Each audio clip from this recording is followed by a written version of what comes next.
Səni unutmaq istəyirəm, amma ki onu da bilmirəm. Özüm də bilmirəm ki neynirəm axı bir dənəm. Divarlardır dinləyən məni, bir də ki bir gedəylə o vaxtdan sən gedəndən o məhliyə də girmirəm. Həyatın ağrısıdır ürəyimi sıxan, nə dost nə qardaş nə də görmədik yardan dualar. Elə sevgilər yalandan, ancaq öpüşlər yalandan. Qurban olum yenidən gəl, məni mənə qaytar. Səni gördüm, yenə səni istədim. O vaxtı məni isidən əllərin, indi qayğısındadır özgənin.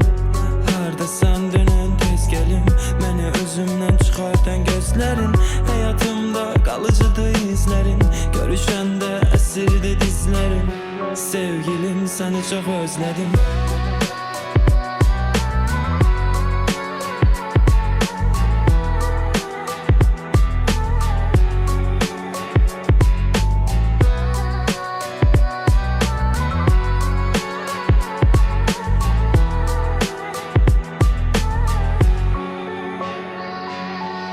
Yalanlar söyledin üzüme baka baka, gezirəm küçələri, gəlir bu baha başa. Aşığım gözə qaşa, vurulup bu yatışa. Sən gedən gündən mənim də gedib başım.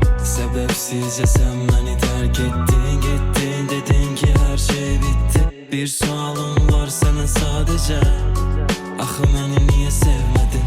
Dözmədin, mənə sən dözmədin. Çoxdur sözlərim, axır yenə gözlərim. Səni çox istədim, nə qədər gözlədim, amma sən neylədin, yalanmış hissləri. Sevgilim, bunu mənə niyə eylədin? Səbəbim bilmədim, ürəyimi dağladım, olmadı.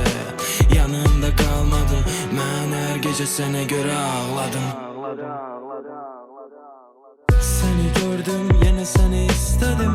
O vaxtı məni isidən əllərin, indi qayğısındadır özgənin. Harda sən dönən tez gəlim, məni özümdən çıxardan gözlərin. Həyatımda qalıcıdır izlərin, görüşəndə əsirdi dizlərin. Sevgilim, səni çox özlədim.